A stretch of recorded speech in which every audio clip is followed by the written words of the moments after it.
Bonjour à tous, bienvenue dans cette nouvelle vidéo sur ma chaîne YouTube. On se retrouve aujourd'hui pour la critique de la saison 2 de Prison Break.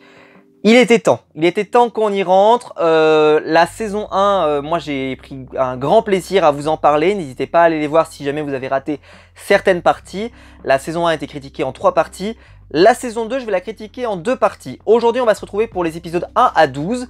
Je sais, le middle season, c'est l'épisode 13. Mais pour moi, je pense qu'il est plus intéressant de s'arrêter à l'épisode 12, en particulier par rapport à la narration de l'épisode. Mais nous allons y revenir. Alors, l'épisode de l'épisode 1 à 12, c'est ce qu'on appelle d'ailleurs la cavale. Alors, on se souvient donc Michael, Lincoln et tous les autres se sont évadés de la prison de Fox River et sont en cavale. Ils sont donc tous recherchés. Et la saison se termine avec le fait qu'ils n'ont pas pu prendre l'avion puisqu'il avait décollé avant qu'ils arrivent. Et donc, ils se retrouvent un petit peu démunis et à partir en courant. Et donc, on attendait la suite avec énormément d'impatience. Et je l'avais dit, pour ceux qui se souviennent, que moi je regardais ça sur M6 à l'époque. Et M6 avait été particulièrement généreux à l'époque puisqu'il nous avait diffusé le premier épisode de la saison 2 juste après le final de la saison 1. Ce qui fait qu'on avait eu le premier épisode, déjà on avait eu un petit teasing longtemps à l'avance, parce qu'après la saison 2 en entier, on l'a eu beaucoup plus tard, presque, je sais pas, 8 mois après. Mais par contre, le premier épisode, on l'a eu extrêmement vite, parce qu'on l'a eu tout de suite. Et donc, ce qui fait que ça s'est terminé sur cette finale de saison 1, mais on savait vers quoi ça allait. Et moi, je trouve que ce premier épisode de la saison 2 est vraiment très efficace. Alors, cette saison 2, elle a un défaut, évidemment, c'est que forcément, nous ne sommes plus dans la prison. La prison était un lieu génial pour la série, parce qu'il permettait vraiment de créer une tension, comme je l'ai dit, un suspense incroyable, avec un univers carcéral qui était un peu malsain, qui était dangereux, on ne savait pas ce qui pouvait se produire à n'importe quel instant, et puis l'évasion en elle-même, c'est une histoire magnifique aussi à suivre. Et ça, on va pas pouvoir avoir ça. Là, on est dans le monde réel avec tout le monde. Et pourtant, moi, je vais le dire tout de suite, j'adore la saison 2 de Prison Break. J'estime, alors la saison 1 est un chef-d'œuvre absolu, j'en ai déjà parlé à quel point je trouve que c'est une merveille, il n'y a rien pour moi qui lui arrive à la cheville. La saison 2 par contre c'est pas le cas, c'est-à-dire qu'il y a d'autres séries, il y a d'autres saisons de séries qui lui sont bien supérieures, là il n'y a pas de souci. Mais par contre c'est une excellente suite à la saison 1.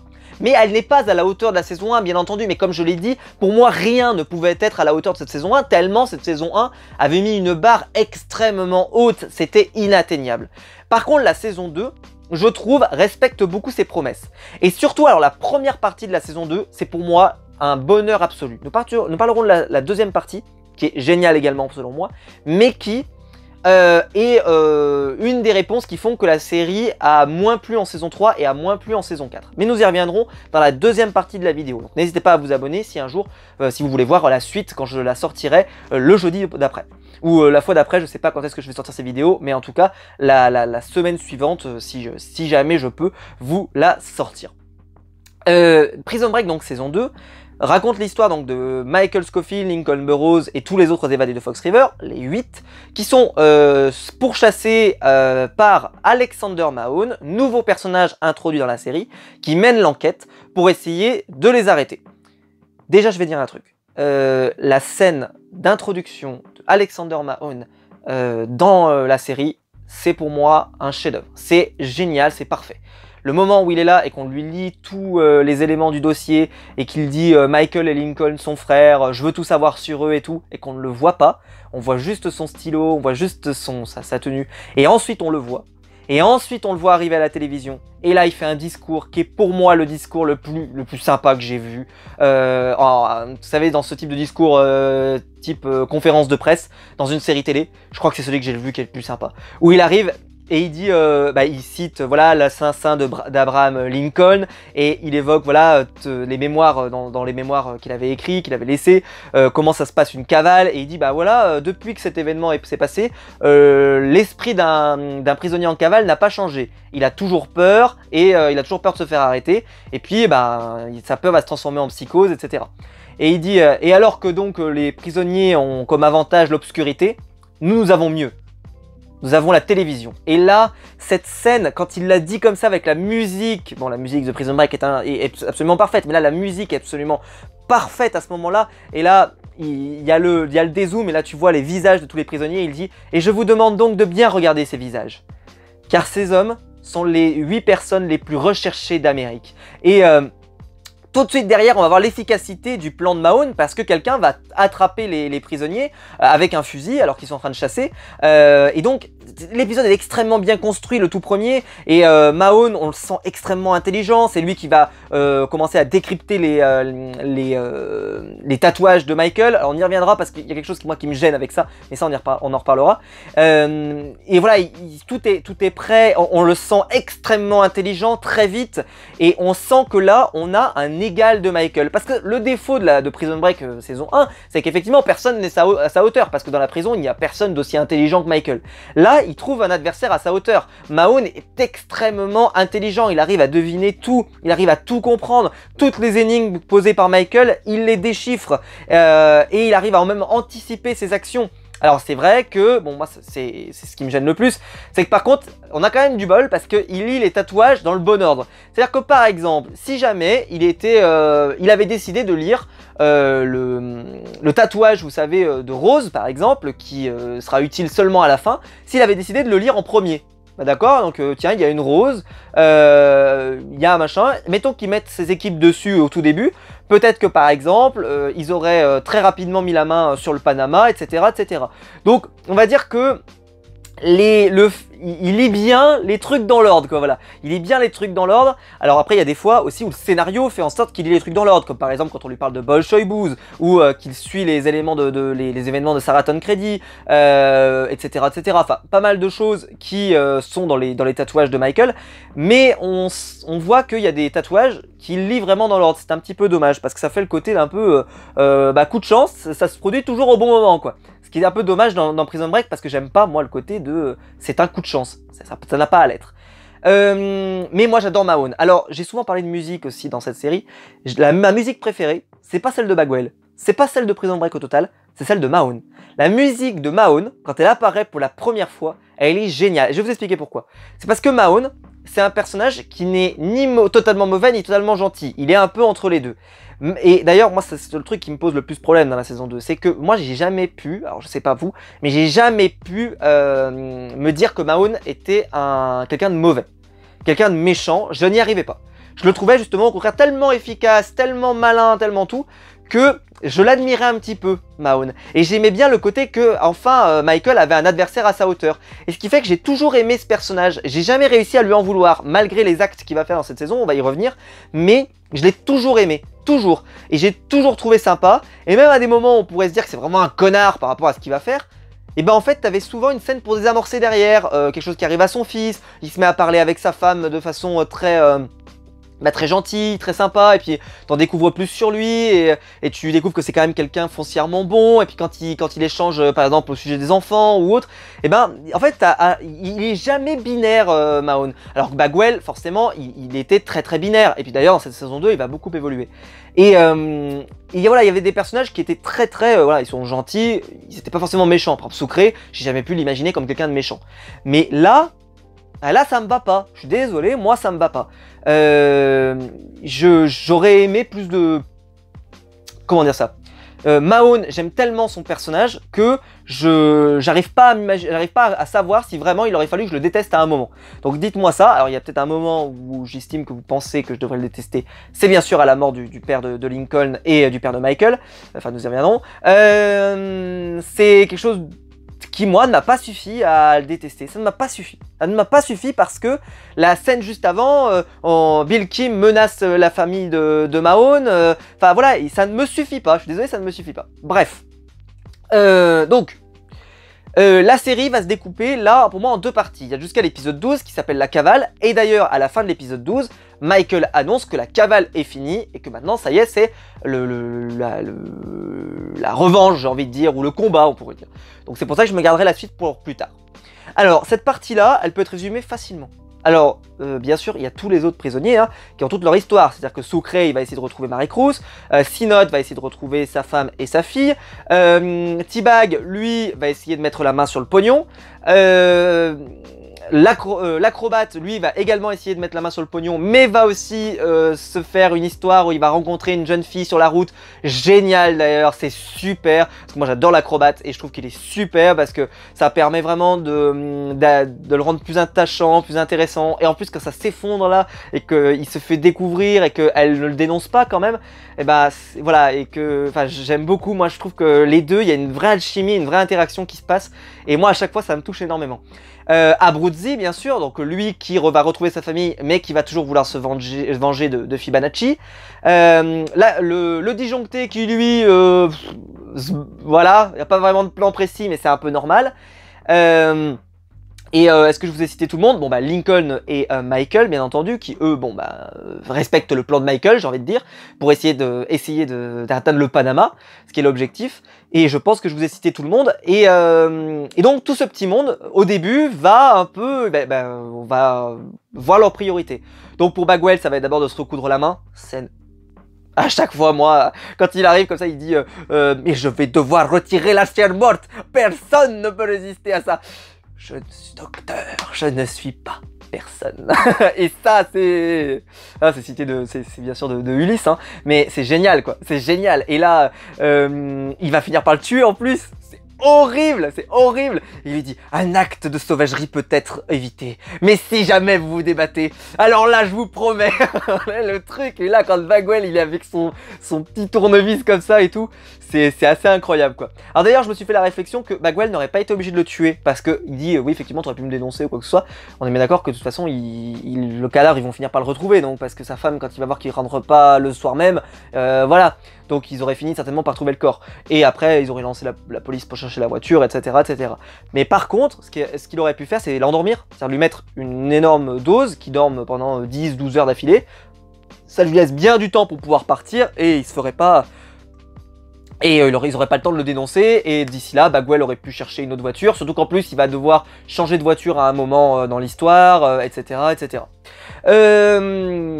Voilà, bon bref, pas grand chose à vous dire là-dessus en plus sur le personnage de T-Bag, parce que on aura plus de choses à vous dire après quand on va arriver sur le deuxième arc. Mais là, dans le premier arc, il se passe pas énormément de choses. Ah si, pardon, il y a le passage aussi où donc la voiture s'arrête, et là où il rencontre un ancien combattant, enfin quelqu'un qui aime les anciens combattants, et là la scène d'une malaisante avec la jeune fille.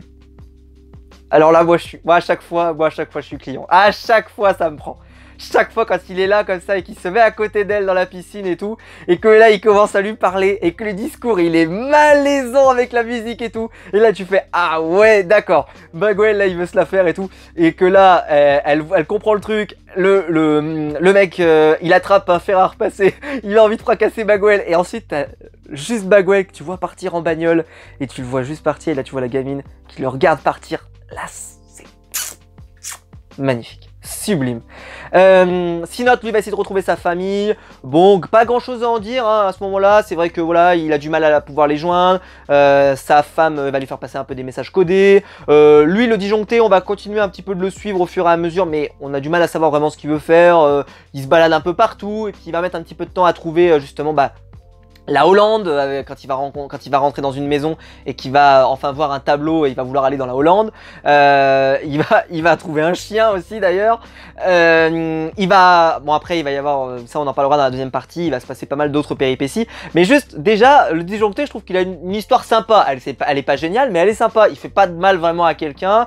Au début il est un peu là, il n'a pas vraiment un projet défini. C'est pas un évadé logique. C'est d'ailleurs pour ça qu'ils n'arrivent pas à le choper. Bon, ensuite il y a donc Sucre qui va pas pouvoir rejoindre Maricruz parce qu'elle va se marier, il va vouloir aller à Las Vegas, il va quasiment se faire arrêter par la police, donc il va devoir repartir, il repart vers l'Utah parce que bah voilà, il a plus rien à y faire là-bas, parce que bah il peut plus, il a plus aucune chance, et puis elle va se marier, il pense que c'est foutu, puis on y verra, et voilà, très très bien. Et puis là, on enchaîne les choses vraiment très très rapidement. Et ce qui fait que les épisodes sont très remplis. Je vous ai parlé donc de l'acrobate. Et il faut qu'on parle donc du premier... et donc, bon, Michael et Lincoln. Alors, Michael et Lincoln, eux, c'est très simple. Il y a 3 arcs avant Clark de l'Utah. Il y a toute la partie où ils essaient de sauver LJ. Super. Moi j'adore le moment où ils essaient de faire passer, de faire évader LJ avec le fameux appel de Lincoln, attends Otis droit. Attends Otis droit, sans déconner, mais honnêtement je suis presque sûr moi que j'aurais réussi à le rater quoi. Et là LJ qui arrive à s'en rendre compte les moments et qui fait son lacet et tout, c'était vraiment super cool. Et que là on introduit vraiment le fait que Mahone va devenir, qu'il lit quasiment dans les pensées de Michael, donc super. Et ensuite l'explosion de la voiture qui fait croire qu'ils sont morts, et après ils vont jusqu'à l'Utah. Voilà, ce qui fait que vraiment on a une histoire là qui s'enchaîne très bien, et après il y a tout le passage avec Bellic qui essaie de le capturer, avec Gary, avec Nika aussi, et tout fait sens, et tout est très efficace, il n'y a jamais de temps mort avec eux, et voilà, moi j'aime beaucoup cette partie-là de l'histoire parce que c'est du pur Prison Break, c'est-à-dire qu'il y a de la tension permanente, Lincoln va être blessé par balle, il va devoir aller récupérer la voiture, Michael va récupérer la voiture, le moment où il est chez le garage, là où on garde les voitures qu'ils ont enlevées, où il arrive et il dit bon alors comment on fait, il faudrait que vous, si jamais il y a quelqu'un qui vient vous demander une voiture, hein, est-ce que vous pourrez me prévenir, en gros maintenant quoi. Comment ça maintenant, il est là? Ouais. Et ça m'a... Bon, je pense qu'il sera pas là quand vous reviendrez, donc maniez-vous. Et très très réussi, il part en voiture, donc là il s'en va. Et puis le plan se déroule très bien, et il arrive enfin dans l'Utah. Ça, je me le garde. Bellic, lui par contre, va être viré de son poste de gardien. Pareil pour Gary avait été viré, et le Pope lui va prendre sa retraite, ce qui fait que vraiment là on sent un peu que la prison de Fox River va plus être le lieu, parce qu'on a sorti de la prison tous les personnages qu'on connaissait, c'est-à-dire qu'il reste plus de personnages. Pope est sorti, Sarah n'est plus présente, et Bellic aussi. Ce qui veut dire qu'on a fait sortir en fait tous les personnages qu'on aimait bien, on les a tous mis sur les routes à chercher le pognon, et après à chercher plein de choses, et à s'évader ou à faire la cavale et autres. Ce qui veut donc dire que j'espérais quand même qu'on y retourne, et on y retournera en la deuxième partie, mais dans cette première partie, on sent vraiment que il faut faire son deuil de cette prison. C'est terminé, et tous les personnages sont dehors, et maintenant c'est un nouvel enjeu qui va, c'est d'essayer de les capturer, ou d'essayer de continuer de s'échapper, et d'échapper à la justice. Et tout le monde va se retrouver dans l'Utah. Mais avant cette venue dans l'Utah, il y a un personnage qui va traverser tout le long, c'est deux personnages. Kellerman, qui va introduire le nouveau personnage majeur à part Mahone. C'est le personnage de Kim, donc Bill Kim, qui est un personnage qui en fait représente le cartel dans sa dimension. Et là, moi, ça me choque. Alors, moi, il y a un truc qui me choque avec ce personnage, c'est que d'un coup, parce que je rappelle qu'il s'est passé que très très peu de temps entre la fin de la saison 1 et la fin de la saison 2. On le compte en heures. Et bien, Kellerman, qui à la fin de la saison 2 est avec Caroline Reynolds, et son bras droit part avec elle, et que Caroline Reynolds dit au cartel, eh bien vous devrez passer par mes secrétaires parce que j'ai plus de temps à vous accorder. D'un seul coup, mon agenda est complètement plein. On sent qu'il y a vraiment quand même une sorte de, pas de cassure avec le cartel, on l'imagine bien, mais quand même il y a vraiment quelque chose quoi. Ils ont repris la main. Et là, Kellerman va être mis de côté. Alors pour ceux qui ne le savent pas, en fait, c'est que Caroline Reynolds, enfin l'interprète de Caroline Reynolds, avait signé dans une autre série entre-temps. Ce qui fait qu'ils ont dû s'en passer la très très grande majorité des épisodes, ce qui fait qu'elle n'apparaît que dans un seul épisode. Et ça sera également le cas de Marie Cruz, qui aurait dû faire beaucoup plus d'épisodes, et qui apparaît que dans, je crois, 2 épisodes, 3 épisodes, même pas.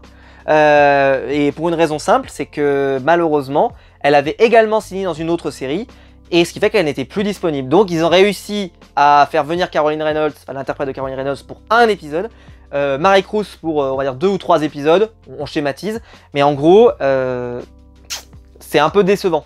Ce qui veut dire que Kellerman va se retrouver tout de suite mis de côté. Ça veut dire qu'en 48 heures, il est passé de bras droit de Caroline Reynolds, qui lui remonte le moral au dernier moment et tout, vraiment son allié le plus fidèle, à d'un coup, il est plus personne.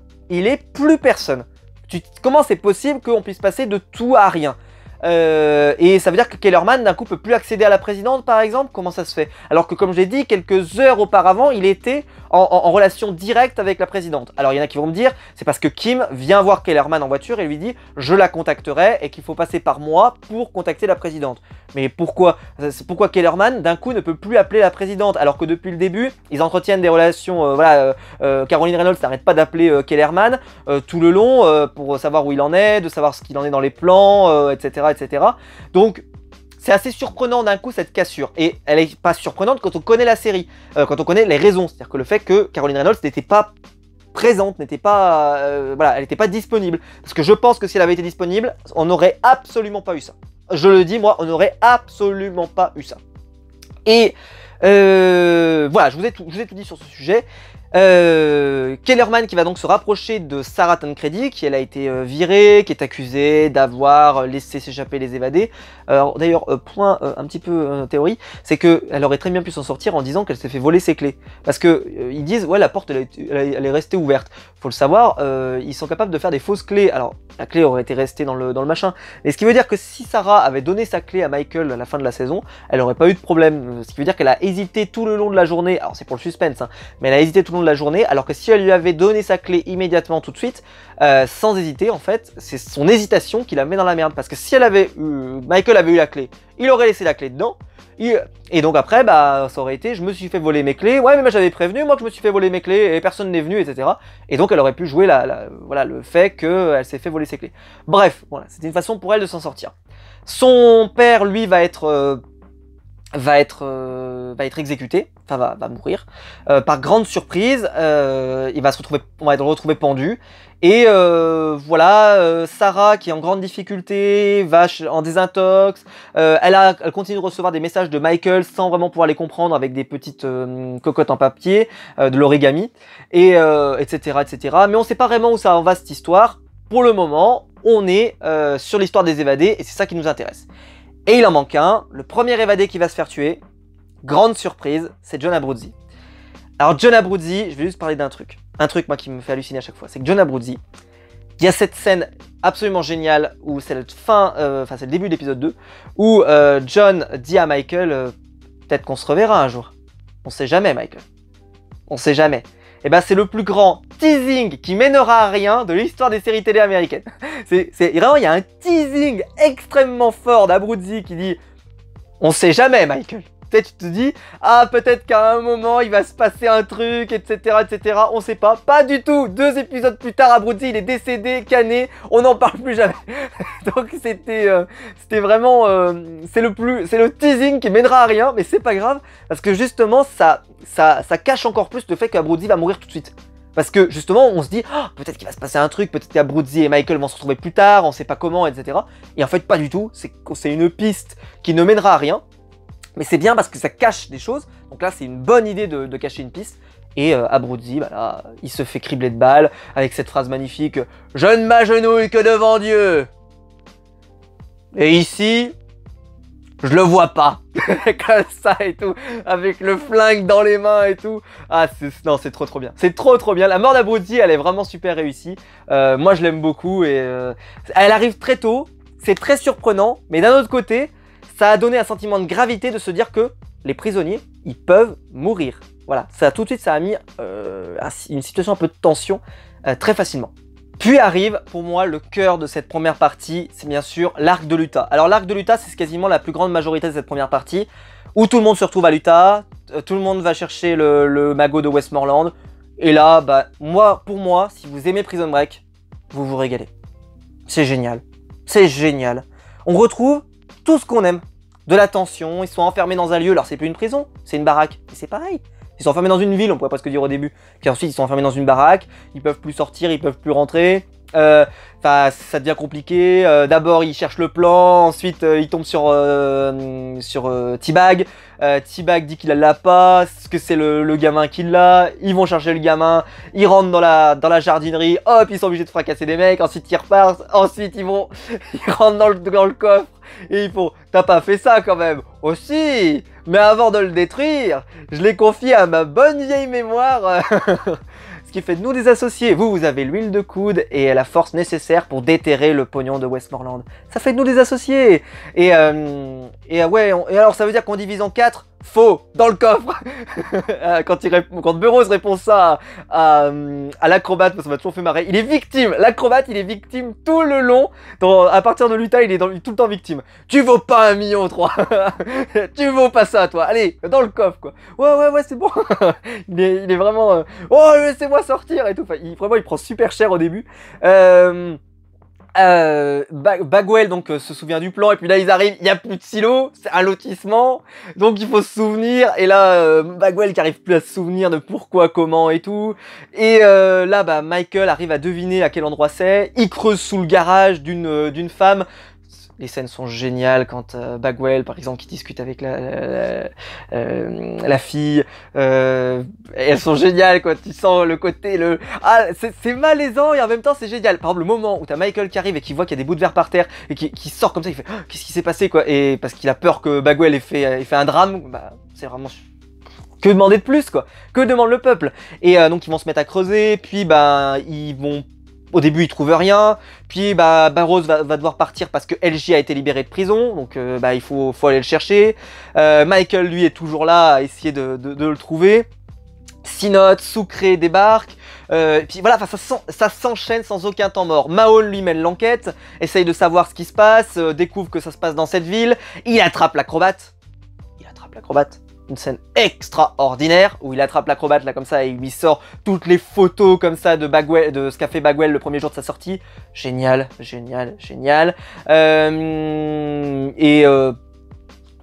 Là après donc tout le monde commence à continuer à creuser. Il y a une police, il y a une fille qui arrive, qui travaille pour la police, qui débarque et là t'as Bagwell qui attrape un marteau, ce qui est sa grande spécialité, et il le place comme ça sous la gorge de la femme, et là il fait si jamais tu parles, je t'égorge. Je te coupe la gorge comme une truie, quoi. Je crois comme une truie m'a toujours vraiment, ils ont des expressions très très violentes, comme je l'ai dit. Le script il est vraiment incroyable.